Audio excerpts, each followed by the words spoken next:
yung nakapurma ng D4, ang aking presidential legal advisor, ikaw na pakilala sa iyo, Sal Panelo. Secretary. Then we have si Senator Alan Cayetano. And another cabinet member, taga Davao rin to, Sunny Dominguez. Used to be the Secretary of Agriculture ng panahon ni Cory. And he was once upon a time the president of PAL, Philippine Airlines. Nandito ang isang board, cabinet member, about Mindanao, si Kahira Lonto, Abdul.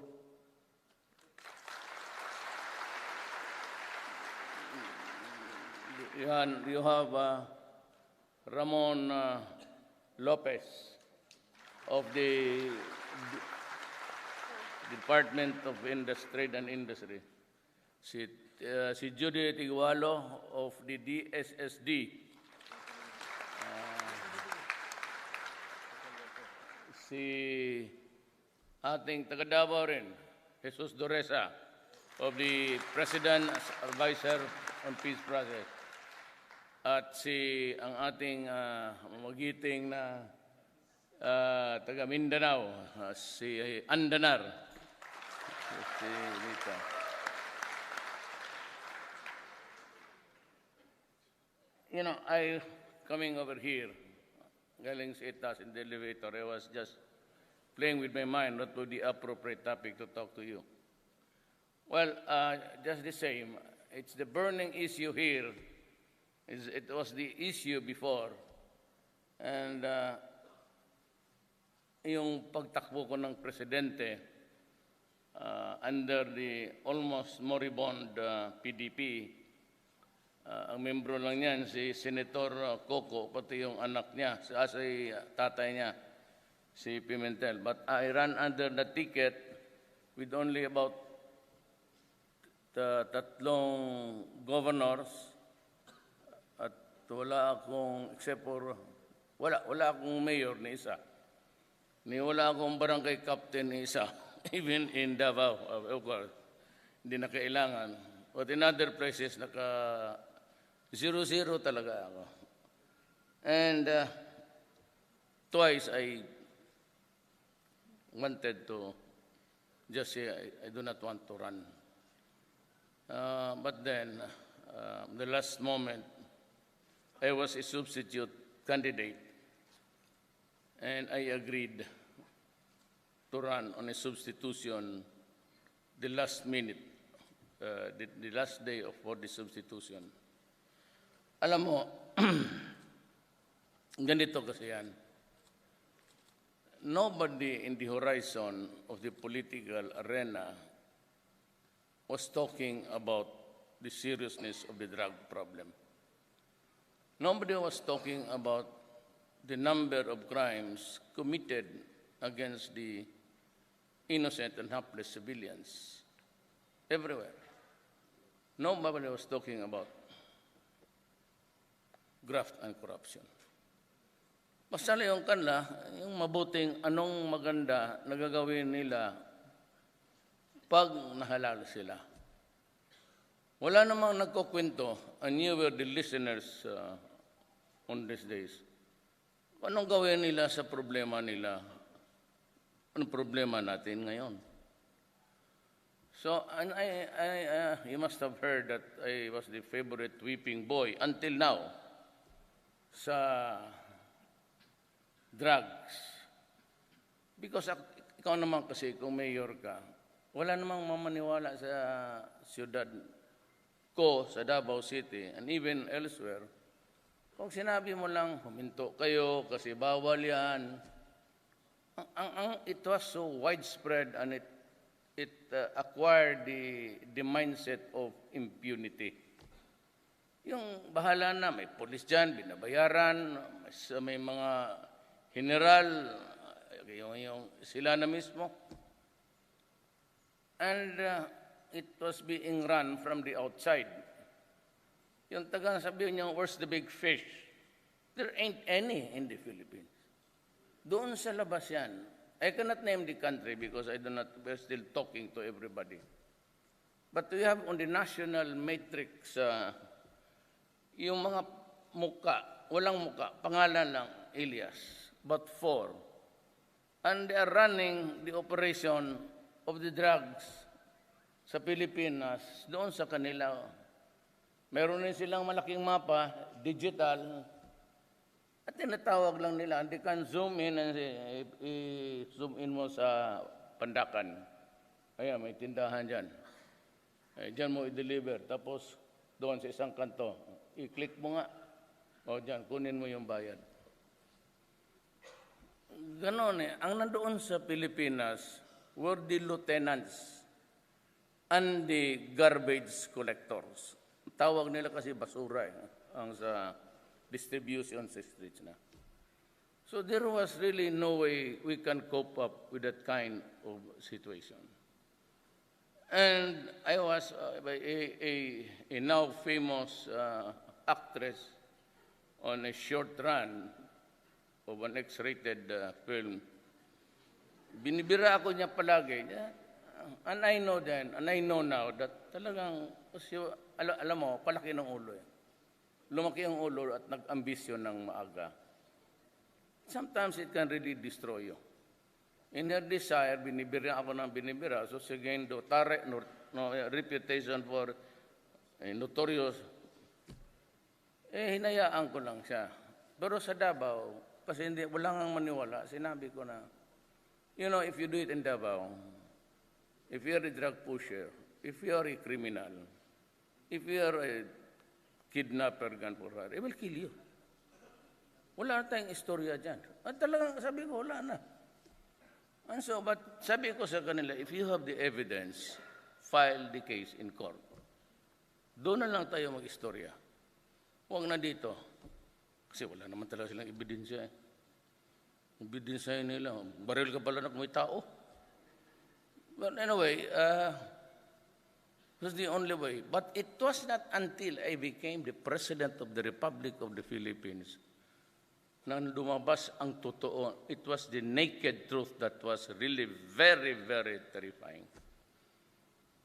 2 years before sabi ng PDEA, the Philippines Drug Agency, Enforcement Agency, there were about 3 million already infected with drugs. Nung umupo ako at inipit ko ng lahat, nilabas ko na yung mga pangalan, pati yung mga general, lubas na ang totoo, it turned out thousands were turning in, surrendering, or just going to the police and saying, magparehab kami. So, and there were about 700,000.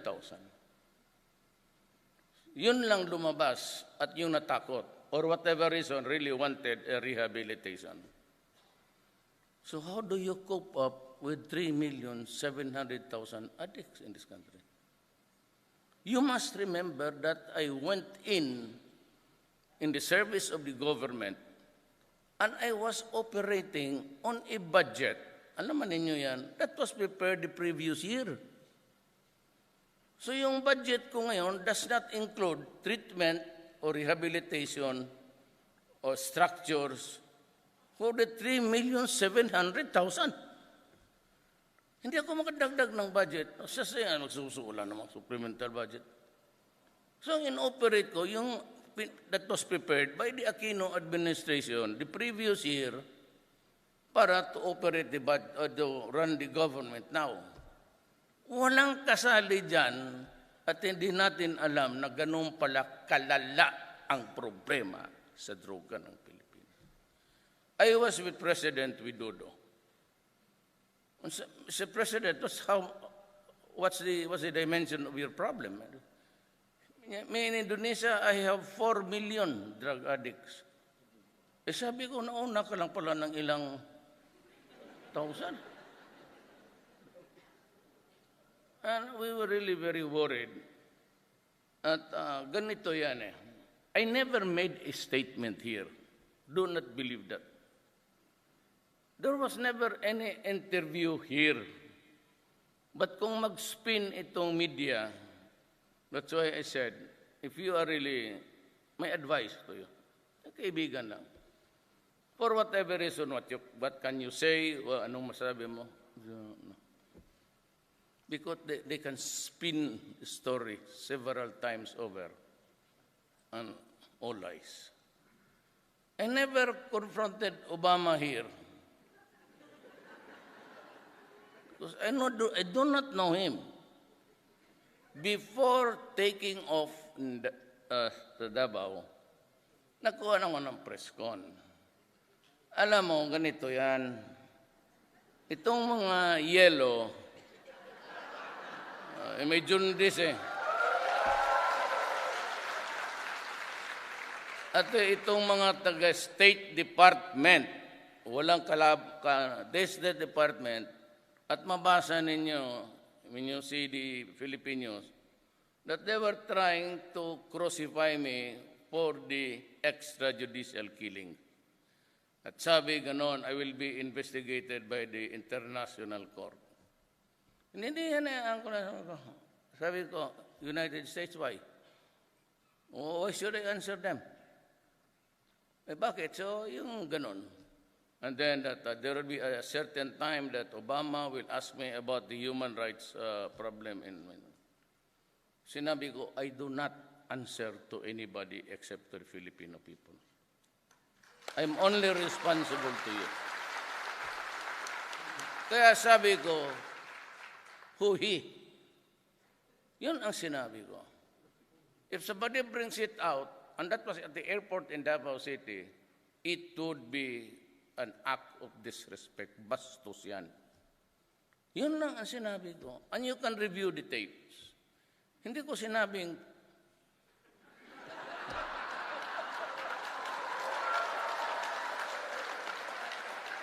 sinabi ako, pero not in relation to Obama. Sabi ko, wag ninyo akong bastusin. Putang ina nyo, bababuyin ko kayo doon.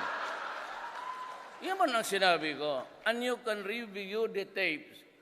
Because about yesterday, si Ed Lingaw, yung breaking news, naglagay doon ng statement na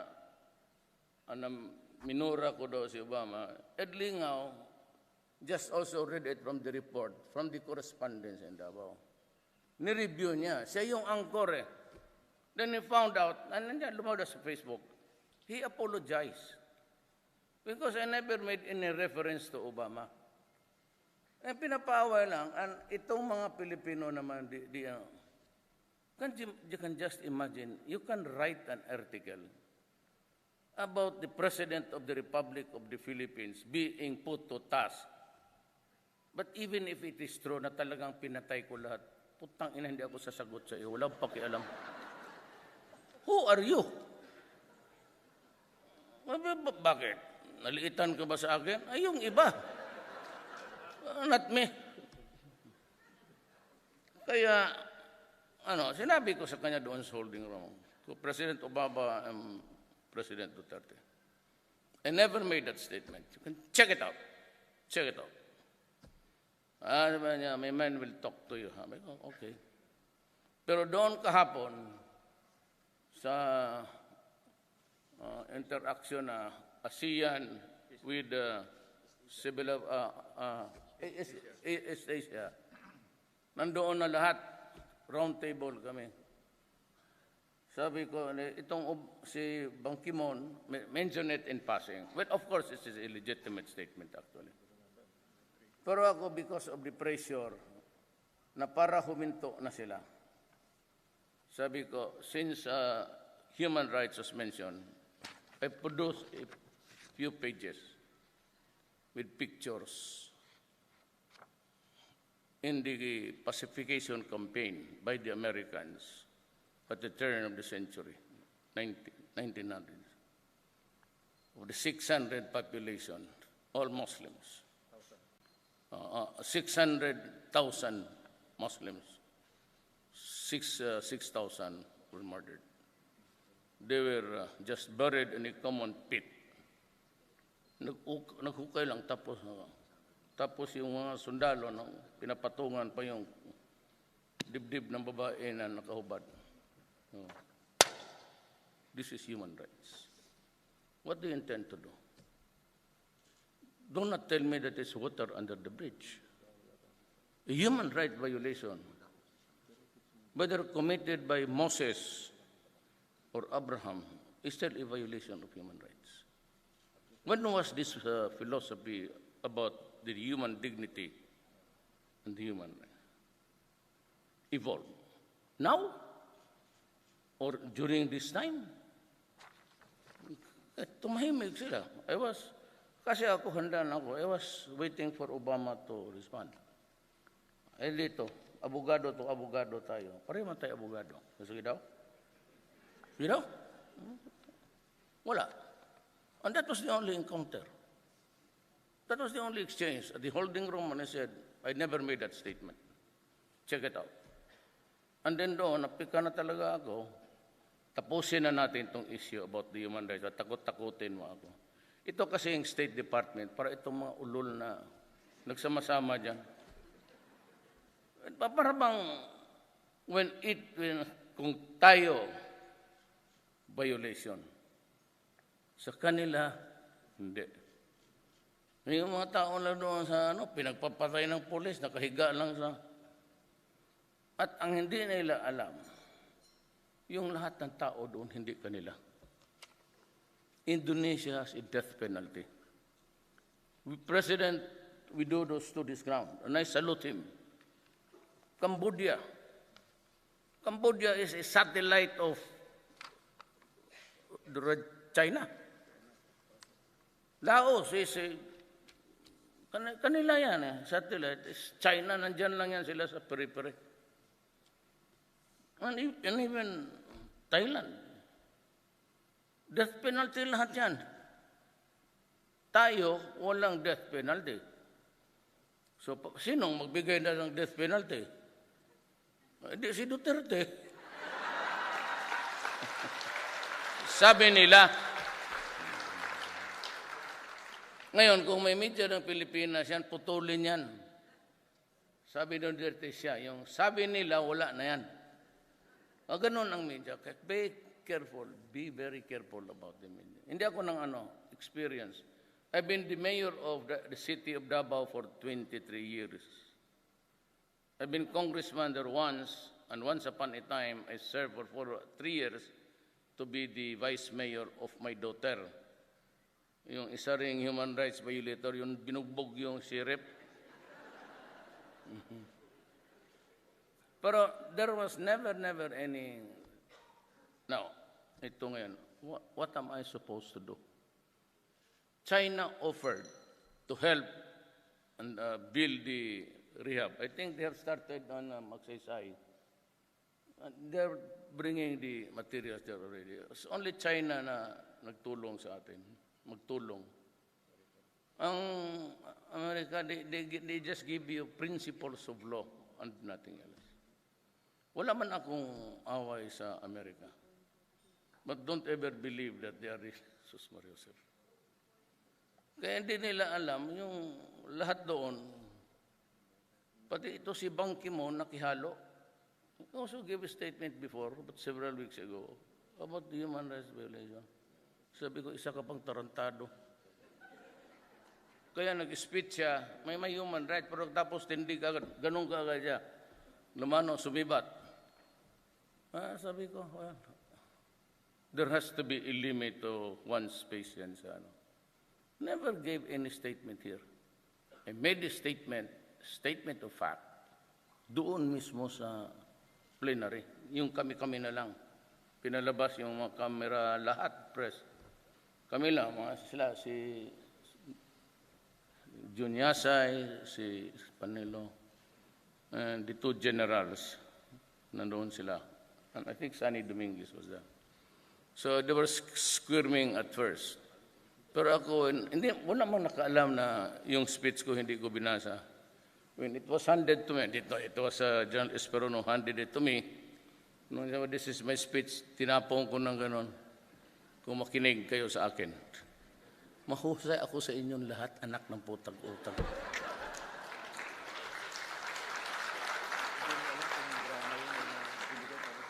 Ngayon ko sana I've been in politics for 40 years. I never lost an election. I became president. I really don't know what happened. Basta, andito na ako ngayon sa harap ninyo. Wala akong extra achievement. It took me 7 years to graduate from high school. Ang kababata ko, Sonny Dominguez, he's the brightest. Kababata ko dito, puro Davao to na. Kababata, Duresa. Valedictorian. Sonny, but he was grade 1 kami hanggang high school. Kasi sa grade second year, na-expelled na ako. Pinaalis ako ng Ateneo. Sabi naman, pare, umalis ka. Sige, umalis ako. Tacondigos, it used to be a municipality. It was only one Davao at the time. Then from there on, isang ikot pa ako sa mga eskwela. It took me 7 years. Kaya yung nanay ko, desperation. Kayong mga Bisaya, if you'd notice, aming Visayan culture, pag sinabihan ka, hanggang pantalan ka lang. Di ba? Bugoy ka, kargador ka. When it comes to derision, wala, pantalan lang to. And that was what my father used to say. The sad thing is he never got to see me emotionally maturing. To his death, akala kanya, pantalan lang talaga ako. Hindi, wala akong magawa. Sabi nga ng nanay ko narinig mo yung tatay mo. Ano sinabi niya? Sabi ko, hanggang pantalan lang daw ako, ma. Hanggang pantalan ko lang talaga. Sabi ko, okay man, ma, basta bayaran lang ako sa kinarga ko. Okay naman sa akin yan. So, itong back naman, I have assembled the best of puro Art Tugade he was my classmate ko in Beda. He was a valedictorian. Ako last lang. Ako consistent ako 75 hanggang pagkabaka. Ako lang ang walang sila lahat almost mag-graduate Panelo. Sani, naging president sa PAL. Ito mga presidente ng siguro. Pero ako ang pinaka-presidente sa kanila.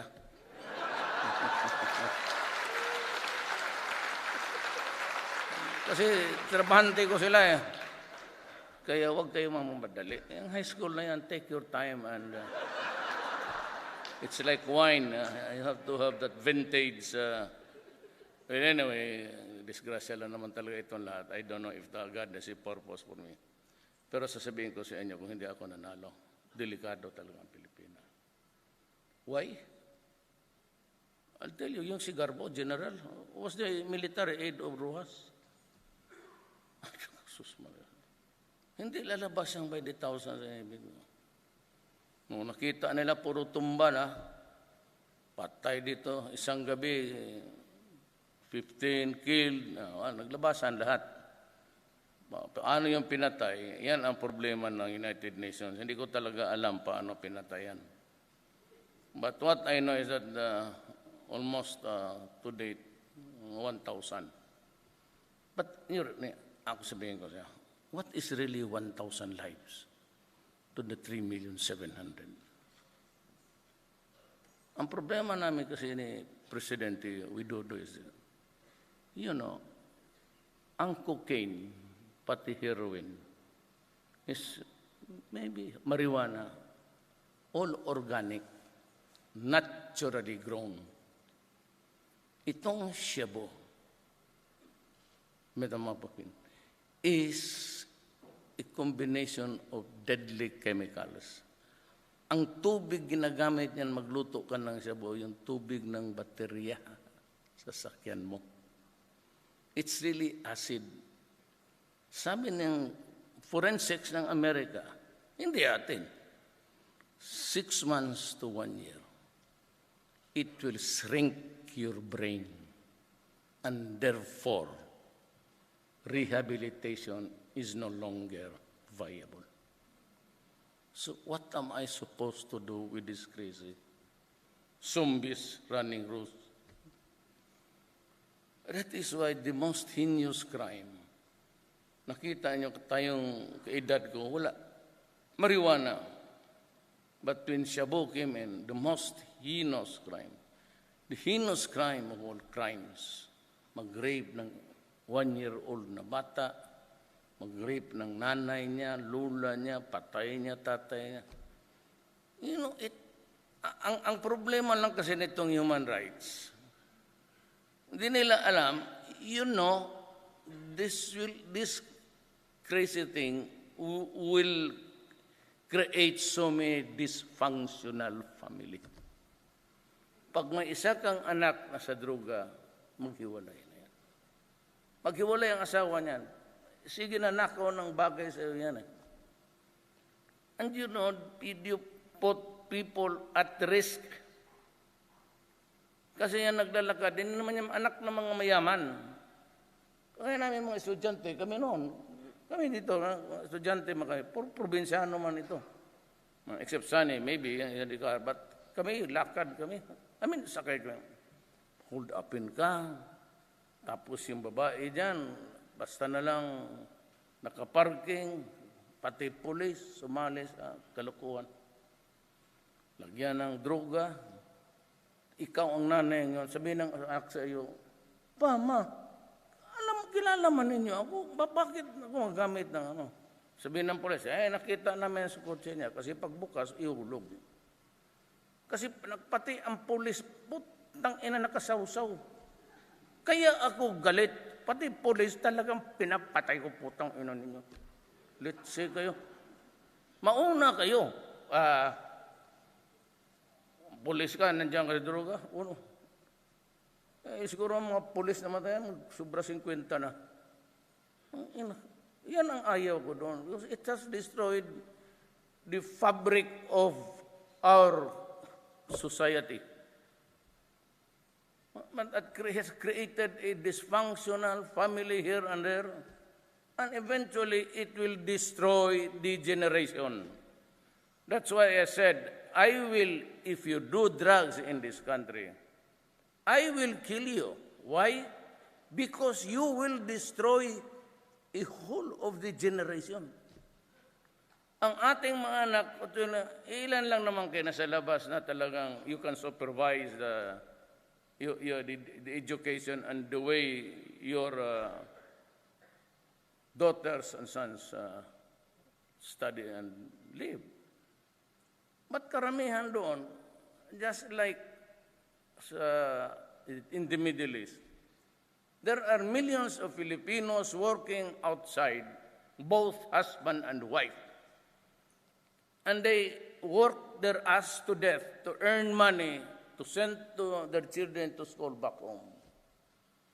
Only to realize that when he comes home that his daughter is hooked with drugs. And the son or his girl is raped, killed. So they're forever afraid of what's happening at home. Kaya sinabi ko, I will try to, pag ako ang na presidente, I will promise you a clean government and a clean Philippines. And I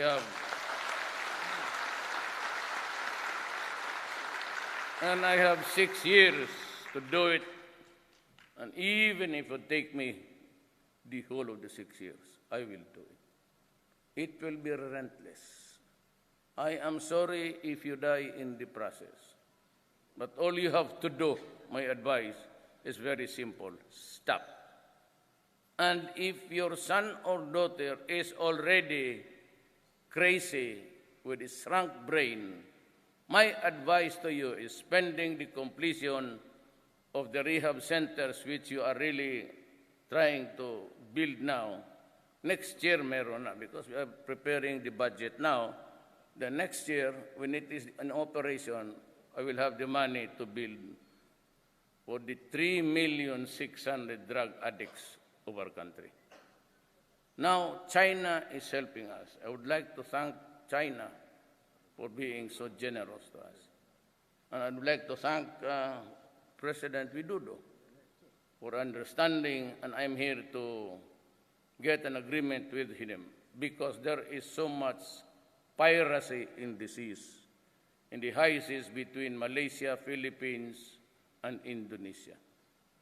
Maybe I will have even just a memorandum of a note verbal where we can agree that hot pursuit, those pirates that are being chased out of the territorial waters of Indonesia and in the high seas and in towards the jurisdictional waters of the Philippines, they can they have the right to go in.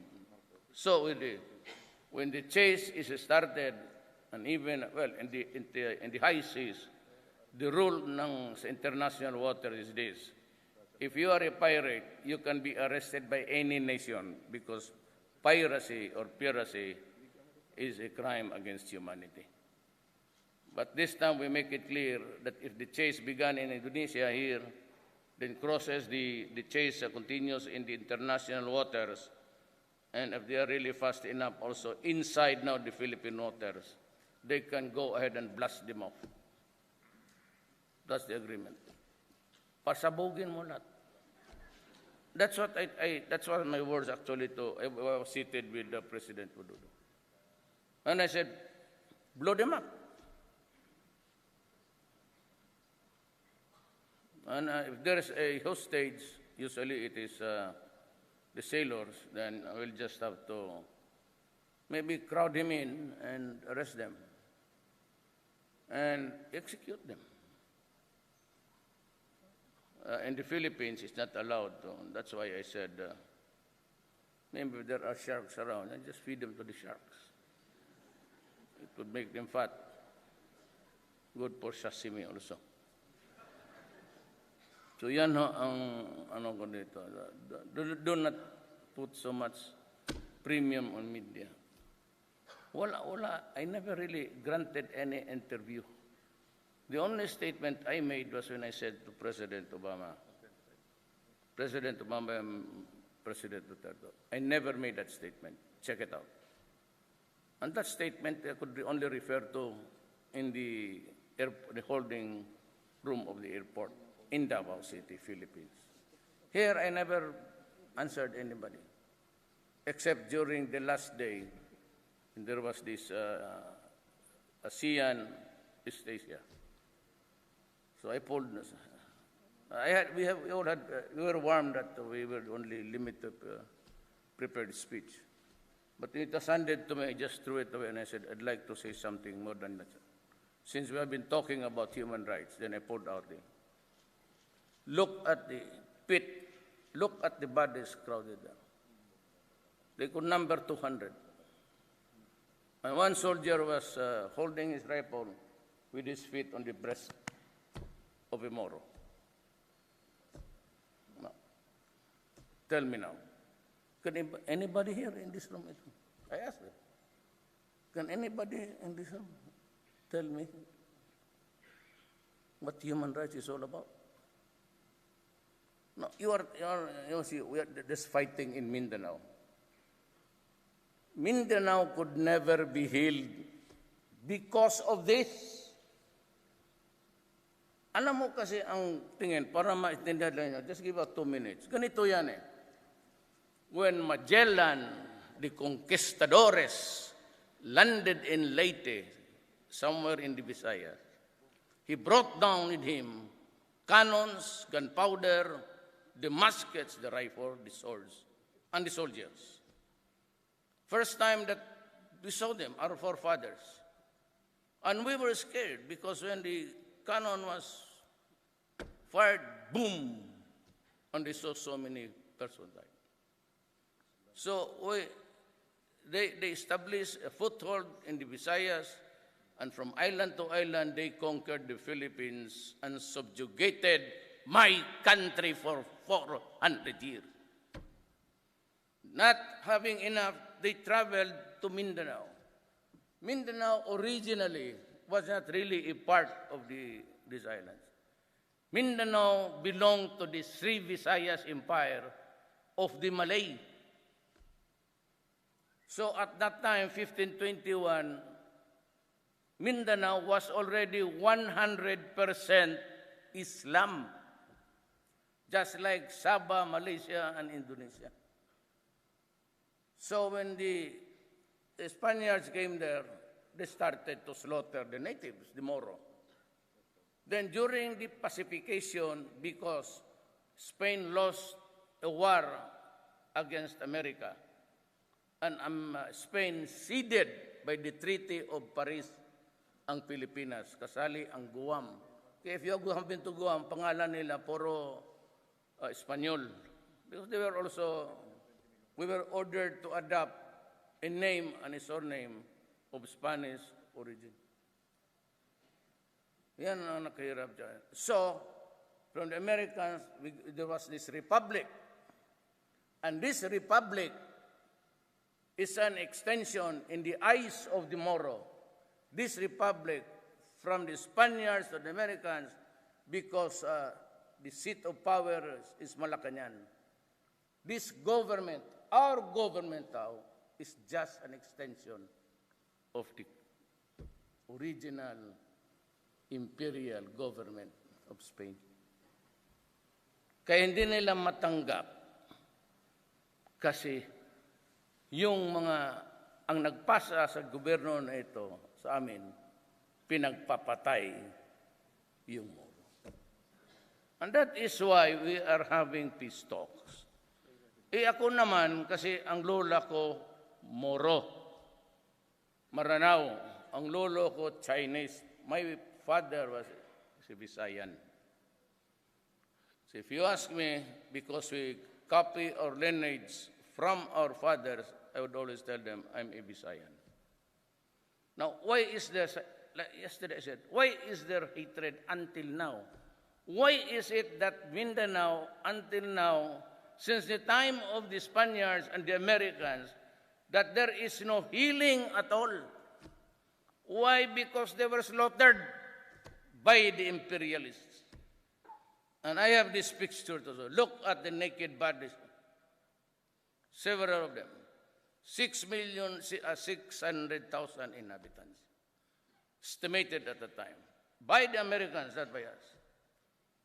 And about 6,000 of them were murdered. That is the problem now. But if our Moro brothers, I can talk freely because ako may nanay, ang lola ko Moro eh.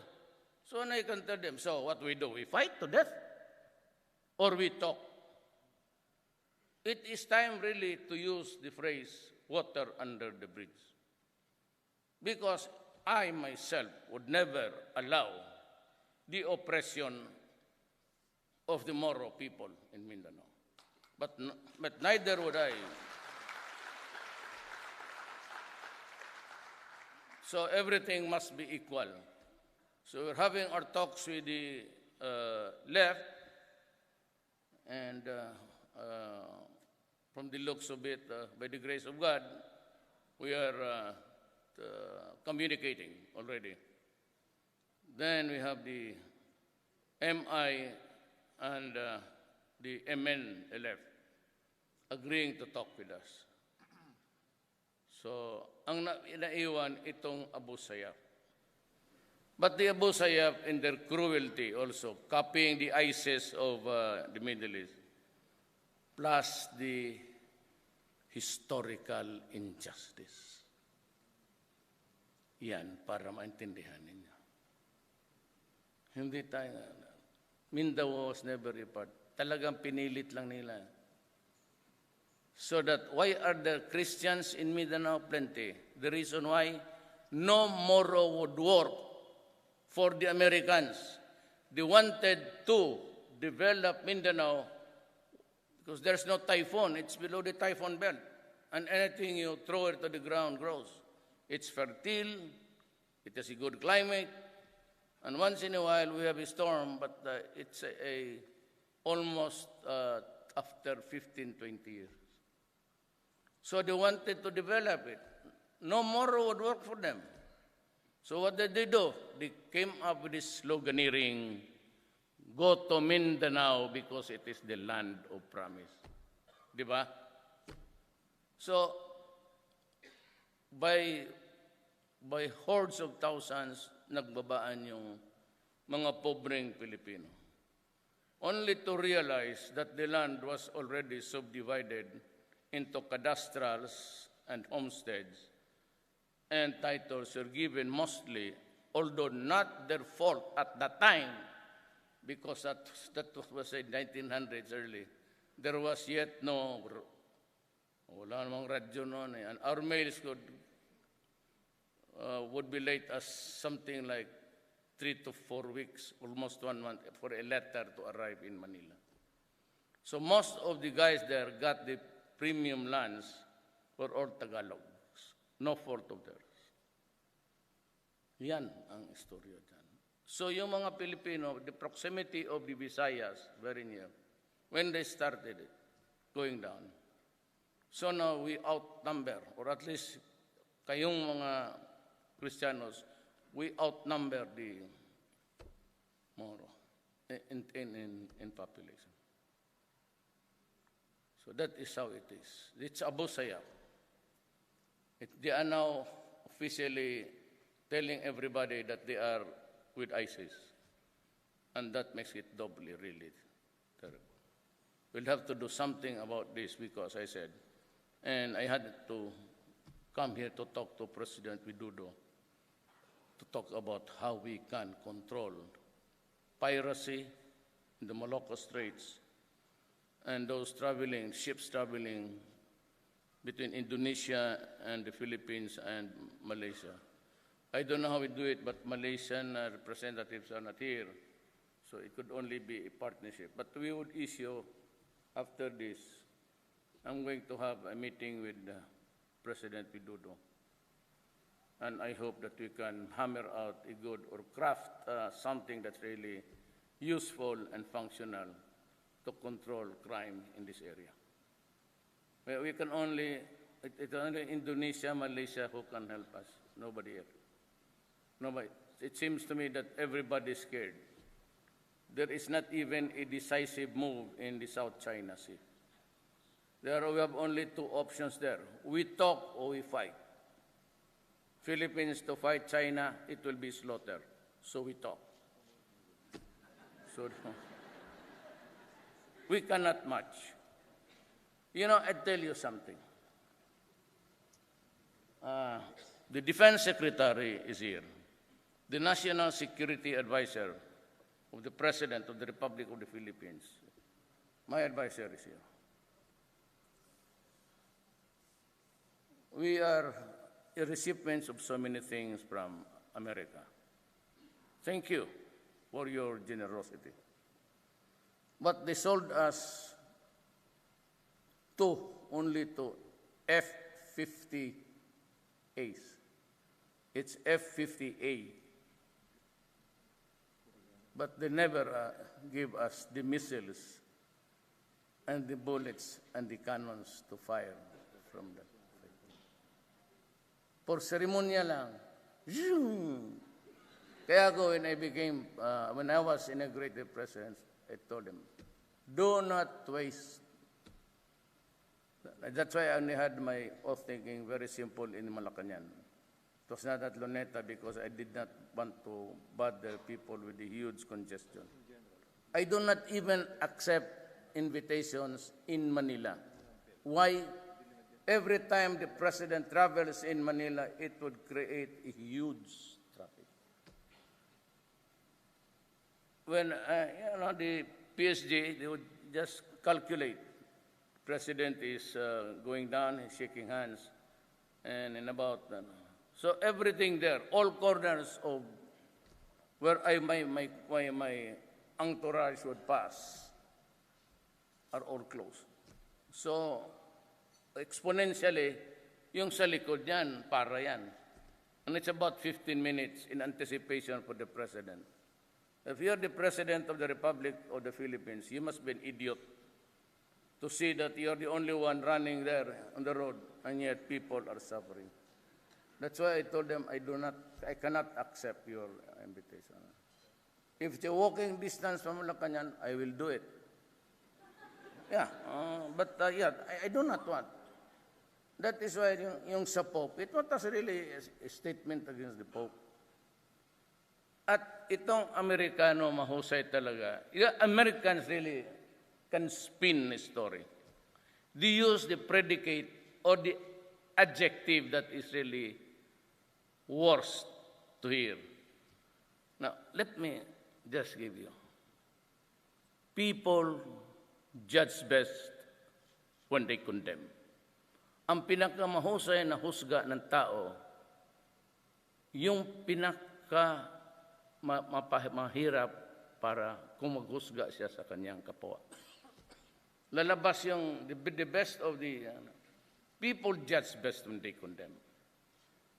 Yung putang ina sa atin, they connected with the word son of a whore. A whore is a very terrible thing to hear. I was talking all along in the dialect.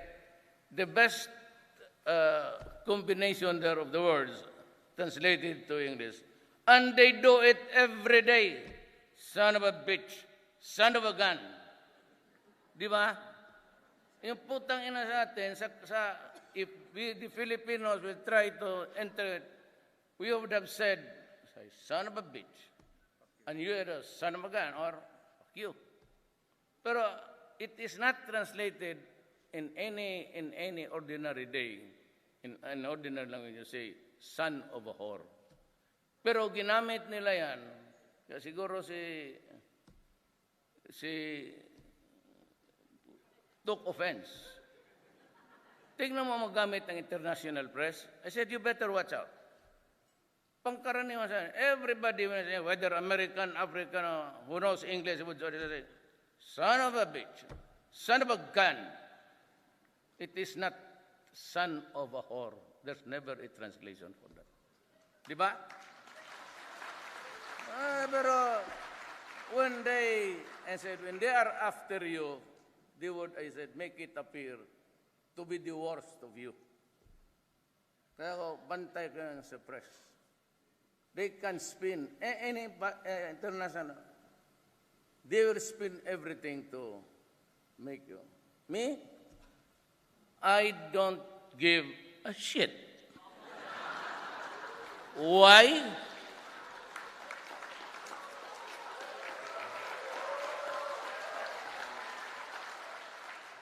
Because I am not the president of the international community. Sabi na, my reputation is bad.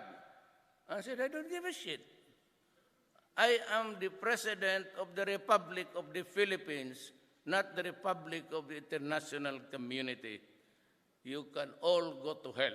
I will do what I think is best for my country to the best interest of the Philippines.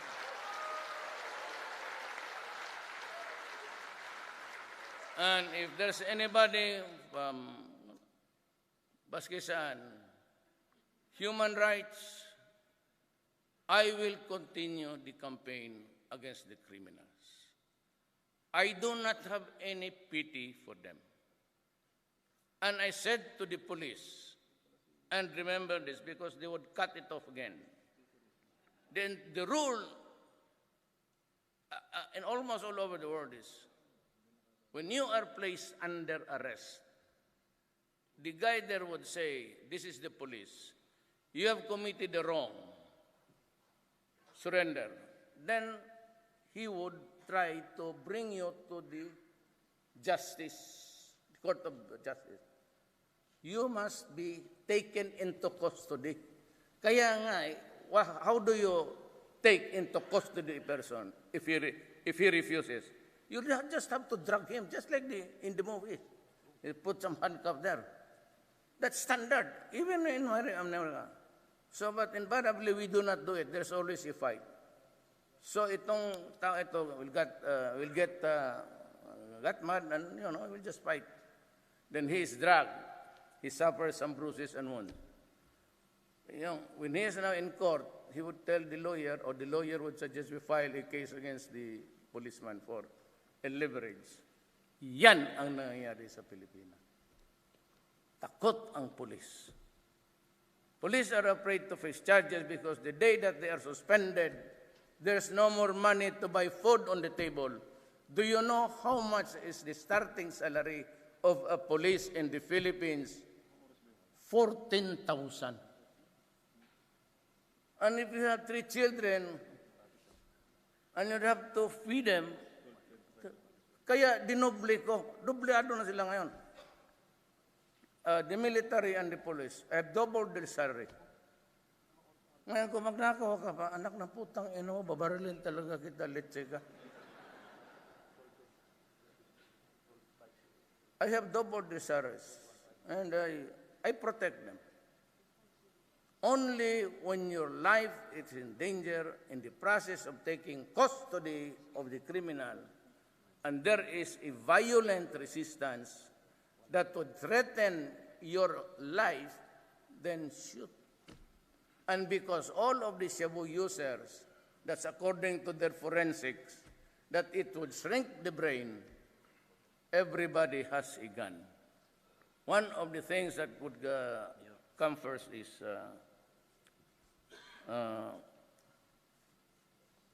last 2 minutes.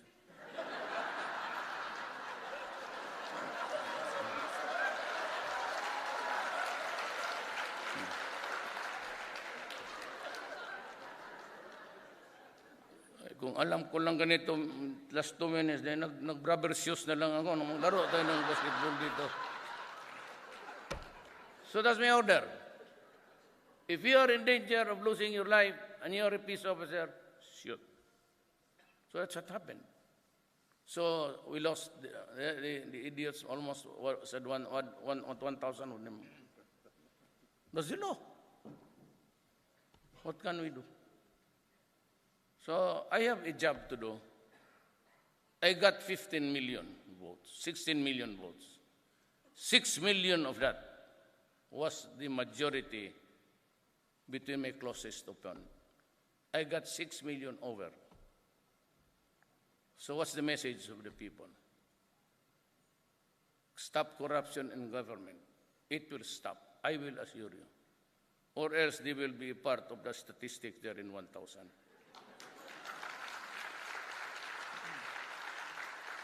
I will suppress drugs, and in the fullness of God's time, maybe two years or 1.5 years, you can walk about in the Philippines free of the fear of being mugged.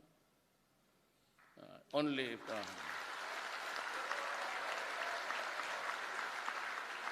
But you have to pray, not because you love me. You have to pray because you need me. I'm going home tonight. If the plane will go down in the Silibis, no more cabinet members. You have to pray that you have to keep me alive for the next... thank you.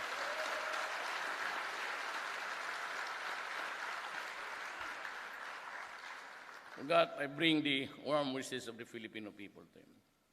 And one of those who you contribute to the GNP, the gross national product, from the outside. So we are afloat by the industry of the Filipino people. Maraming salamat po.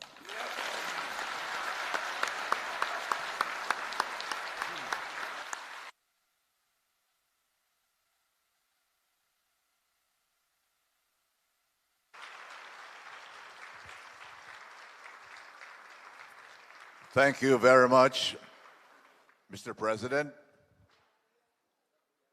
We have just been informed that the President will have a few minutes of photo session Can we start it right away because the president has to leave rather quickly. So we'll, as rehearsed, we will ask now batch 1 and 2, 1 to 5, batch 1, and then another batch of tables 6 to 10 to form in the back of the left side of the stage, please. The first batch, tables 1 to 5, and then please prepare table 6 to 10. Table 6 to 10, please go to the back now of the ones forming the line. Please do it very quickly.